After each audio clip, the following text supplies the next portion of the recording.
Señor, te exaltamos en esta hermosa hora que nos permite, Señor, el poder transmitir tu mensaje, tu enseñanza de salvación, Padre, para aquellos que necesitan y necesitamos, Señor, porque todos necesitamos de esta palabra viva, eficaz, que traspasa, Señor, nuestra mente, nuestros corazones, nuestro ser interior, que transforma, que renueva, que restaura.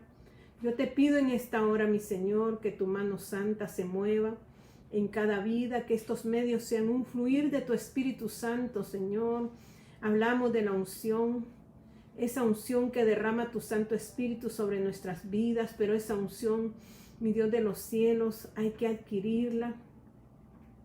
Mi Dios de los ejércitos, Jesucristo pasó el Getsemaní, que significa, mi Dios, donde muelen las olivas. Ahí, mi Dios eterno, en esta hora te ruego que tú nos ayudes, Señor, para que esa unción pudra yugos y podamos ser libertados completamente, Señor, a esa libertad a la cual nos has llamado tú. Te ruego que este mensaje, Señor, no sea un mensaje más, que quede en el olvido, no, mi Dios, sino que quede, Señor, en el recuerdo para poder restaurar nuestras vidas día tras día. Que este mensaje, Señor, edifique, transforme, quebrante, quiebre, que haga lo que tiene que hacer, mi Dios, en aquellas vidas que están dispuestas, Señor, a un cambio de vida. Manifiéstate, Señor, en mi vida. Toma lugar en todo mi ser, espíritu, alma y cuerpo, y todo lo que hable, Señor, sea de acuerdo a tu corazón. Que no me salga del renglón, Señor, sino que sea guiada y dirigida por tu Santo Espíritu, para que esta palabra tenga poder, como decía el apóstol Pablo. Gracias te doy, mi amado Señor y Salvador, y te ruego que todo, mi Dios, nos ayude para bien. En el nombre de Jesús, amén y amén. Oh, bendiciones, mis amados hermanos y hermanas en Cristo Jesús, y aún aquellos que no conocen todavía de lo que es la palabra de Dios, de lo que es Jesús. Quizás hemos escuchado de Jesús, pero necesitamos conocerlo, y es el nivel que Dios nos quiere llevar al conocimiento de su verdad, que lo conozcamos, que caminemos con Él. Él no caminó con Dios, y Dios se lo llevó, y Dios lo llevó. Noé fue uno de un hombre recto cuando cuando nuestro Dios estaba decepcionado de la naturaleza humana y se arrepintió de haber creado a la naturaleza humana. Pero hubo un hombre que también caminó con Dios, y ese fue Noé. Noé fue el único que se salvó de aquel diluvio porque la gente no quiso escuchar el mensaje, no quiso ser transformado por el mensaje. Pero yo sé que usted tiene hambre y sed de justicia, que es una de las bienaventuranzas, que es una de las llaves que abre el reino. Tener hambre y sed de justicia, pero inicia bienaventurados los pobres en espíritu. Está hablando cuando tú dejas de ser, cuando tú empiezas a vivir la vida de Cristo, cuando tú empiezas a decir dentro de ti que hay alguien más grande que tú, y que verdaderamente hubo alguien que pagó el precio, y ahora tu corazón está agradecido por esa salvación tan grande, que vino a través de otro ser que pagó el precio de nosotros, que vino y pagó el precio, pagó el castigo que nosotros merecíamos. Entonces tu corazón se quebranta y sientes gratitud ante tan grande acto, un acto que hizo nuestro Señor Jesucristo por amor a nosotros. Él se sacrificó para que hoy nosotros pudiéramos ser, ¿qué? Salvos. La salvación es algo muy grande que debemos de atesorar, que debemos entender. Cuando entendamos qué es la justificación, qué es la salvación, qué es la santificación, qué es la regeneración, nuestras vidas serán transformadas completamente.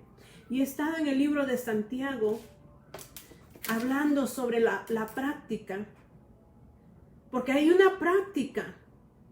Pero vamos a ir primero allí a Romanos capítulo 8. Romanos es una carta doctrinal, una carta que nos habla de todos los eventos, del proceso de cada uno de nosotros cuando venimos a los pies de Cristo.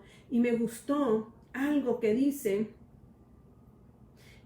que si tú esperas vivir para Dios, que el vivir para Dios vale la pena. Yo escuché un mensaje acerca de esto. Si vale la pena vivir para Cristo. Yo pienso que sí. Él no escatimó esfuerzos, Él no escatimó nada.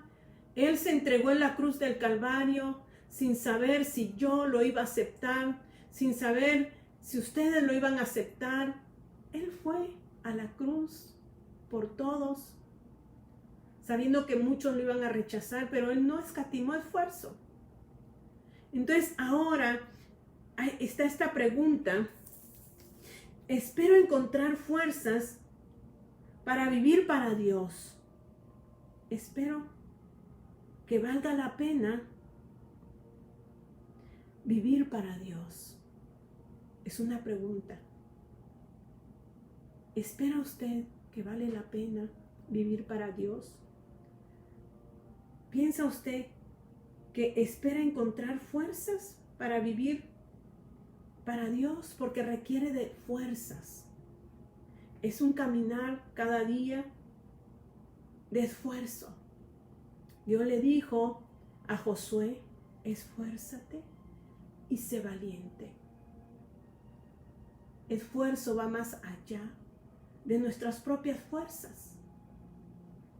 Que a pesar de lo que estemos pasando, nosotros necesitamos seguir caminando hacia la meta. No importa la circunstancia que yo esté pasando, ¿vale la pena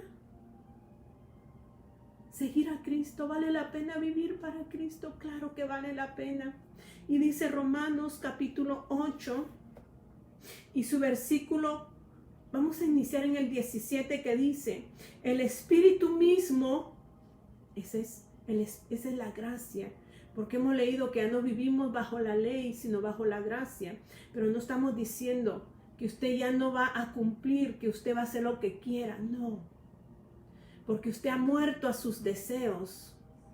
Ahora el que vive en usted es Cristo. Y si Cristo vive en ustedes, porque el Espíritu Santo está morando en su vida y usted está teniendo una vida diferente, una vida renovada, donde usted no está altercando la ley, donde usted no está violando la ley, sino que ahora usted está viviendo en la ¿qué? En la resurrección de Cristo, en su interior. Y dice, en el 8:17 dice: y si hijos, no todos somos hijos. Todos son creación de Dios, pero hijos son aquellos que han aceptado a Jesucristo como su Señor y Salvador. Ellos son hijos, pasan a ser hijos en Cristo. ¿Y por qué en Cristo? Porque cuando usted es hijo de Dios Padre, usted toma la misma imagen de Jesús. Usted toma la misma semejanza de Jesús. Usted toma la misma naturaleza, el carácter, la identidad de Jesús. Ya no es Vilma. Vilma tiene que negarse cada día a sí misma. Y era algo que le decía mi Señor al estar leyendo Romanos el 7, que habla que cuando yo conozco la ley, no es que la ley sea mala, porque es santa. Dice ahí mismo en el 7:13 dice, en el 12, de manera que la ley a la verdad es santa, y el mandamiento también es santo, justo y bueno. Luego lo que es bueno viene a ser muerte para mí, decía el apóstol Pablo, en ninguna manera, sino que el pecado, para mostrarse pecado, produjo en mí la muerte por medio de lo que es bueno, a fin de que el mandamiento, el pecado, llegase a ser sobremanera pecaminoso. Dice el 14, porque sabemos que la ley es espiritual, mas yo, decía el apóstol Pablo, mas yo soy carnal, vendido al pecado. O sea que Pablo se autoevaluaba y decía, al final En mí hay un hombre carnal. Hay una ley que quiere sobresalir, pero yo tengo que vivir bajo la ley de Cristo, bajo la gracia, bajo el poder del Espíritu Santo. Porque si usted ve en el 21:7 dice, así que queriendo yo hacer el bien, hallo esta ley, que el mal está en mí, porque según el hombre interior me deleito en la ley de Dios. El hombre interior, dice Efesios capítulo 3, que nosotros tenemos que ser fortalecidos en nuestro hombre interior, en el poder del Espíritu Santo. O sea que la gracia que habla el apóstol Pablo es el Espíritu de Dios que debe gobernar nuestra vida y hacer que la impotencia del hombre carnal deje de ser. Le decía mi Señor, ¿cómo batallamos con eso, Señor? Con el hombre carnal, con la naturaleza, con ese hombre de naturaleza carnal, la naturaleza vieja. Batallamos tanto, mi Rey, porque cuando yo me enojo, cuando yo me molesto, es mi naturaleza la que se afecta, mi naturaleza vieja. Y hoy en esta mañana le decía, Señor, por favor, toma el lugar en mi vida, que todo lo que me digan no me afecte, que haga morir las obras de mi carne, el enojo, la ira, la contienda, la disensión. Obra en mí, Señor. Y eso era lo que decía el apóstol Pablo, que hallaba en él otra ley, la ley del pecado. Pero él decía que teníamos que darle dominio a la ley de Cristo por medio del Espíritu Santo. Entonces, ahora usted me dice de hijos. Cuando Dios habla de hijos es porque nosotros tomamos la identidad de Jesús, morimos nosotros, somos sepultados en Él. Ya no vivo yo, dice Gálatas, ya no vivo yo, mas Cristo vive en mí. Cuando esa palabra se refiere ya no vivo yo, es porque las obras de mi carne ya no tienen poder en mí, sino que ahora Cristo tiene el poder en mí. Pero si aún mi carne se revela, y solo con eso tan simple, que cuando viene alguien y nos quiere mandar o nos quiere imponer, nosotros somos afectados, es porque todavía nuestra carne se afecta. Cuando nos molestamos con nuestros seres queridos es porque todavía nuestra carne se afecta. Cuando no se hace algo que nosotros queremos, nuestra carne se afecta. Entonces nos damos cuenta que el hombre, esa naturaleza caída, todavía tiene dominio, y Dios quiere que verdaderamente todo eso muera para que la ley no se enseñoree de mí y no tenga de qué acusarme, sino que yo viva en Cristo. Y si yo vivo en Cristo, entonces yo soy hijo de Dios. Necesito morir. Entonces dice aquí en Romanos 8:17, y si somos hijos, ¿somos qué? También herederos. Herederos de Dios Padre. Cuando dice Dios, está hablando de Dios Padre. Y en conjunto con Cristo. O sea que no solo tenemos la herencia del Padre, sino que también el Padre nos da la herencia que le ha dado a su Hijo. Entonces venimos a ser herederos del reino, del poder que tiene Jesús. Pero para eso, mi carne tiene que morir. Esa parte de mi carne tiene que morir para que yo pueda heredar lo de Cristo y poder sentarme juntamente con Él en los lugares celestiales que habla Efesios. Pero mientras nosotros no hemos muerto, hablamos, es que nosotros estamos sentados en lugares celestiales y vivimos una vida en la carne, en los deseos de la carne. Cuando digo deseos de la carne, no simplemente habla de adulterio, de fornicación, de homicidio, de suicidio. Habla también de enemistades, habla también de pleitos, habla también de contiendas, habla también de celos, habla también de enojo, de ira. Pero nosotros le llamamos adulterio, fornicación, a vivir en la carne. No. También las enemistades son obras de la carne. Los pleitos. ¿Usted tiene algún enemigo? ¿Usted está molesto con alguien hoy? ¿Alguien le hizo algo que no le pareció, que le lastimó? Y usted ahora siente enojo contra esa persona. Esa es obra de la carne. Y si hay obra de la carne en nosotros, todavía Cristo no está entronado en nosotros, entonces no podemos estar en los lugares celestiales que habla Efesios. El Señor en este tiempo está queriendo renovar nuestra mente, nuestros pensamientos, nuestro corazón, nuestro todo. La palabra no es simplemente hablarla sin sentido, sino que la palabra es vivirla, es adherirla a nosotros, y la palabra es Cristo. Porque en el principio era el verbo, en el principio era la palabra, en el principio era Cristo. O sea que la palabra tiene que implantarse en nuestro ser, tiene que estar implantada en mi vida. No solamente yo recitarla como recito un poema, sino que la palabra se vive. Y es lo que yo le decía a los que nos reunimos a escudriñar la palabra, que yo no quiero que usted diga de alguien qué palabra más bonita, pero si esa palabra no ha hecho una transformación en su vida, de nada sirve que sea una palabra bonita, sino que dice Santiago, que son los dos libros que estoy utilizando. Santiago dice allí en el capítulo 1 y su versículo 21 dice: por lo cual, desechando toda inmundicia y abundancia de malicia, o sea que tengo que desechar todo lo que es mi carne, entonces para poder recibir con mansedumbre es mi carácter, cómo yo recibo la palabra, para que la palabra sea implantada en mi corazón. Y cuando es implantada en mi corazón, va a producir salvación a mi alma.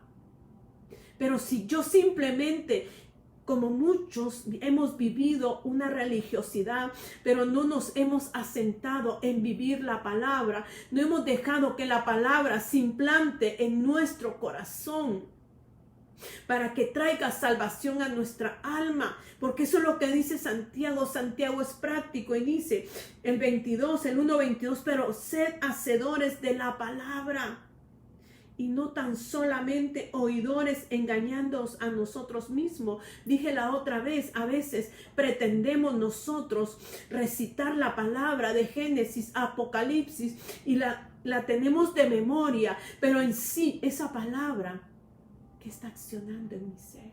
¿Qué cambios está haciendo en mi ser? Dios no quiere simplemente conocimiento, Él quiere acción. Él quiere que lo que yo hoy estoy leyendo lo implante en mi corazón. Que esa palabra sea implantada con mansedumbre, que mi carácter sea transformado, porque en sí el fruto del Espíritu nos habla mansedumbre y templanza, que es el carácter suyo y mi carácter. ¿Cómo está nuestro carácter? ¿Tendremos el carácter de Cristo? Si tenemos el carácter de Cristo, es porque la palabra de Dios ahora puede ser sembrada en mi corazón, y no solamente voy a hablar y voy a decir, es que yo estoy sentada en lugares celestiales, cuando mi vida es totalmente diferente a lo que estoy hablando, o yo voy a decir que verdaderamente yo ya estoy crucificada, cuando mi carne todavía está activa, mi carne todavía está viva. ¿Cómo? O sea que tiene que haber, recibirla con mansedumbre, dominio propio, porque lo que nos cuesta a nosotros es el dominio propio, el equilibrio en nuestro temperamento, en nuestro comportamiento. que es el parte del fruto del Espíritu. Es cuando el Espíritu ya está reinando por completo en mi vida. Yo he adquirido el carácter de Dios. Entonces, cuando yo he adquirido el carácter de Dios, voy ¿a qué? A recibir con el carácter de Dios la palabra. Entonces, la palabra va a sembrarse en mi corazón. Y al sembrarse allí, va a traer vida a mi ser. Y entonces ya no solamente voy a recitar la palabra, sino que a través de Dios, como dice allí, el Señor me dará el conocimiento, la sabiduría, la inteligencia, el consejo, el poder. Y me va a dar que el temor a Él. Los 7 espíritus de Jehová estarán en mí, pero se mirará la evidencia. Y es lo que habla Santiago cuando dice en el 2:14, hermanos míos, ¿de qué aprovechará si alguno dice que tiene fe y no tiene obras? ¿Obras qué? Las obras, las actitudes. Una de las obras habla de la paciencia, cómo nosotros recibimos la aflicción, cómo nosotros recibimos la prueba. Porque ahí dice, en el 1:3 dice, sabiendo que la prueba de vuestra fe produce paciencia, mas tenga la paciencia que su obra completa. O sea que la paciencia tiene que hacer una obra completa en nosotros. Y luego dice, para que seáis perfectos y cabales, sin que os falte cosa alguna. Usted y yo, porque yo necesito tanto, yo batallo conmigo misma. Y es lo que le pido a mi Dios, Señor, esta palabra que tú me das, que se haga realidad en mí, que aprenda a convivir con mi prójimo, que aprenda a no enojarme cuando me dicen algo que me afecta en mi interior, que tenga equilibrio en mi vida, equilibrio a quedarme callada y meditar. ¿Cuántos tenemos ya ese tipo de paciencia? Para que Dios diga que ya seamos ¿qué? Para que os falte cosa alguna, dice, que seamos perfectos y cabales sin que os falte cosa alguna. ¿Cuántos tenemos paciencia? Entonces dice aquí Santiago, ¿de qué aprovechará? Si alguno dice que tiene fe y no tiene obras, ¿podrá la fe salvarle? Algo que quiero entrar, la fe es la raíz de nuestra salvación. Por fe nosotros fuimos salvos. Pero esa salvación tiene un fruto. Esa salvación tiene que tener frutos, tiene que producir. Y esa salvación hace que nosotros hagamos buenas obras. No que las obras nos salven, sino que, ya dije, la fe, raíz de la salvación, el fruto de la salvación son las obras que usted muestra ante su prójimo. ¿Qué están viendo? ¿Qué obras está viendo su prójimo en usted y en mí? Que pueda hacer cambios en su vida. Nosotros solo con nuestro testimonio podemos transformar muchas vidas, sea para bien o sea para mal. Porque muchos dicen, ser cristiano como usted, mejor prefiero quedarme como estoy. Por las obras, por las acciones, porque no ponemos en práctica la palabra de Dios. Entonces la gente simplemente dice eso. Para ser como usted, prefiero seguir siendo como soy. Pero si ven del otro lado de nosotros, que sí verdaderamente se está evidenciando el fruto de la salvación, y estamos nosotros muriendo a nosotros, ¿cuánta gente no estuviera a los pies de Cristo? ¿Cuánta gente? ¿Cómo batallamos en que la gente venga a los pies de Cristo? ¿Cuál ha sido su testimonio? ¿Cuál ha sido mi testimonio ante mi prójimo? Porque dice que la ley no se enseñoree en mí, dice, ahí Romanos, que no se enseñoree, que no tome lugar.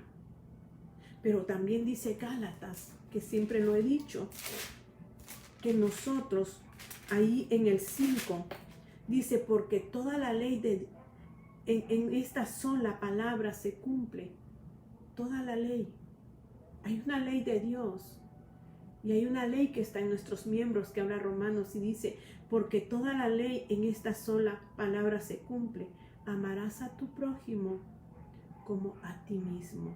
Pero si os mordéis y os coméis unos a otros, mirad que también no os consumáis unos a otros. Toda la ley se resume que cuando usted muere, el Espíritu de Dios se vivifica en usted. Usted va a amar ¿a quién? A su prójimo. Y no importa qué tanto le haga a su prójimo, pero qué difícil es. Qué difícil es esa área de nuestra vida. Poder tener tolerancia, que habla aquí de la paciencia. Ser tolerable con aquellos que a cada rato nos están dañando, nos están lastimando, que a cada rato quieren producir heridas en nosotros. Momentos que nos salimos de nosotros mismos y quizás muchas veces nosotros hemos querido tomar venganza. Quizás. Qué difícil es caminar en Cristo. Porque Cristo es mansedumbre. Cristo es templanza. Cristo es amor. Y por lo tanto Él se entregó en la cruz del Calvario sin escatimar esfuerzo. Sin pensar que yo le iba a dar guerra, sin pensar Él que iba a ser tan difícil trabajar con cada hombre. Él se entregó porque Él nos amó y nos amó con amor eterno. Dice, con amor eterno os he amado. Ese es el amor de Dios que tiene que radicar en nuestras vidas. Ya no darle lugar a la carne, sino dejar que la carne muera. Entonces, cuando yo empiezo a leer esto y empiezo a leer en el 8, 17, y dice, y si hijos también herederos, herederos de Dios y coherederos, recibo la bendición del Padre, pero también recibo la bendición del Hijo.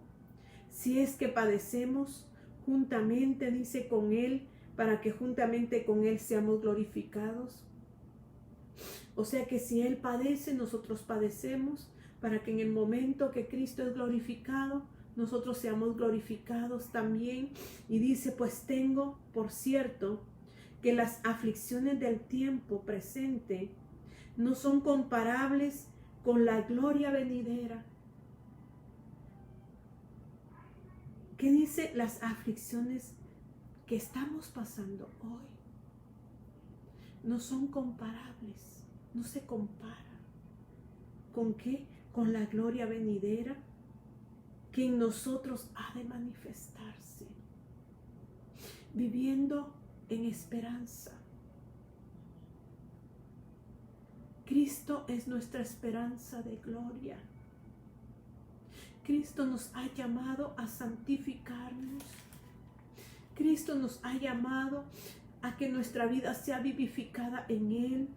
Y cuando yo leo Romanos y me pregunto y digo, espero encontrar fuerzas para vivir. O sea, necesitamos ¿de qué? De esas fuerzas para vivir para Dios. Dice el proceso. ¿Cuál es el proceso posterior a nuestra salvación? ¿Cuál es el proceso? Usted ya fue salva, pero ahora inicia un proceso, y su proceso es de santificación, es de apartarse exclusivamente para el servicio de Dios. Santificación quiere decir separado para algo, para hacer el servicio de Dios. Yo he puesto el ejemplo que si yo tengo un piano y yo tomo ese piano Ese piano es apartado para producir música. Y como es mío, y si yo lo toco, él va a sonar, pero si yo no lo toco, él no va a sonar. De la misma manera, usted y yo fuimos separados para el servicio de Dios, exclusivo para él. Entonces ya no tengo que yo tomar mis decisiones, sino que paso a ser no un esclavo como los de antes, que eran esclavizados sin su voluntad. Nosotros voluntariamente decimos, como decía el apóstol Pablo, preso yo del Señor Jesucristo. Él mismo se hacía que él prefería estar allí, ligado a Dios, haciendo las cosas de Dios, aunque fuera vituperado, aunque fuera latigado, aunque fuera afligido, encarcelado. Él había muerto a él mismo para que Cristo hiciera lo que tenía que hacer en esta tierra. Hay un proceso posterior a nuestra salvación. No simplemente es la salvación, no simplemente es que usted dirá, bueno, ya acepté a Dios, ahora me siento y ahí se terminó todo. No. Ahora la salvación me indica que hay algo posterior que hacer, que hay un proceso en mi vida y que yo debo de ser justa en la práctica. O sea que ahora me dice el apóstol Pablo que si yo ya soy justa, ahora practique la justicia. La justicia de Dios. Y dice, ¿y cuál es la justicia? La justificación es la decisión divina de declarar que un creyente es posicionalmente justo en Cristo. La justificación nos da una posición, no solamente una posición como hijos, sino que también nos da una posesión, porque pasamos ¿a qué? A estar en Cristo. La justificación me declara a mí justa, no por mis propias obras ni mi justicia, sino por la justicia de aquel que pagó el precio. Y aquel que pagó el precio coloca mi vida ahora en una posición de justicia, de ser justo ante Él. Y si Él me declara justa, ¿cuáles tienen que ser mis obras? Obras de amor, obras de paz, obras de gozo, obras de bondad, obras de benignidad, de mansedumbre, de fe. O sea que ahora yo tengo que practicar donde Dios me ha puesto. Amado y amada, no hablemos por hablar que estamos en lugares celestiales sin nosotros mostrar las obras de justicia, de lo justo. Cristo fue justo y sigue siendo justo. Y Él mostró su justicia en la tierra. Y si Él mostró su justicia en la tierra, usted y yo debiéramos demostrar también todo eso. Aprender a caminar es aprender a dejar de ser lo que yo era antes, para que ahora Él se manifieste en mi vida, para que ahora Él se refleje en mi vida, para que ahora haya una luz en mi vida a través de Él. Yo necesito una vida transformada.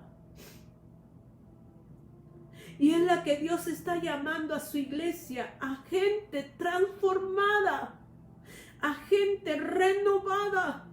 Gente que ya no vive bajo sus obras carnales, sino que ahora le ha dado lugar a Dios a practicar el bien con los demás. No es fácil. No es fácil dejar que esta carne cese de obrar en nuestras vidas. Se necesita de un sacrificio. Y ese sacrificio es entrar en el lugar santísimo, habitar en el lugar santísimo. El velo ya se rasgó. El velo de la carne se rasgó. Aquello que impedía que usted y yo entráramos al lugar santísimo, Jesucristo lo rasgó a través de la carne, muriendo Él en la carne y haciendo morir las obras de nuestra carne. Y si Él murió, nosotros morimos, fuimos sepultados con Él para poder ser resucitados en Él. Y ya no vivir yo mi manera de vivir, sino que tiene que haber un cambio en mi vida. Yo le digo, mi siervo y mi sierva amada, Dios está esperando eso de nosotros. Él está esperando que su palabra obre en nuestras vidas. No tan solamente oidores, dice Santiago. Santiago nos habla y nos dice, pero sed hacedores. Hagamos ya lo que tenemos que hacer, cambiemos, esforcémonos, sacrifiquémonos, aunque nos duela, aunque nos estén lastimando, aunque los demás quieran herirnos. Nosotros podamos decir, ya no vivo yo, Cristo vive en mí, y mostrar que soy hacedora de su palabra y no solamente vivo de un conocimiento que no practico. Porque Dios no dejó su palabra para no practicarla, sino que la dejó para que fuera para enseñanza nuestra. Dice, porque si alguno es oidor de la palabra, pero no hacedor de ella, este es semejante al hombre que considera en un espejo su rostro natural, porque él se considera a sí mismo y se va y luego olvida cómo era en la perfecta ley, la ley de la libertad. Y persevera en ella, no siendo oidor olvidadizo, sino hacedor de la obra. Este será 3 veces dichoso, bienaventurado. Habrá dicho en su corazón, en lo que hace y todo lo que haga, él sentirá gozo, alegría, porque todo lo hará en el Espíritu Santo. Yo le quiero dejar este pequeño mensaje en su corazón, que dejemos de ser religiosos y empecemos a practicar la palabra.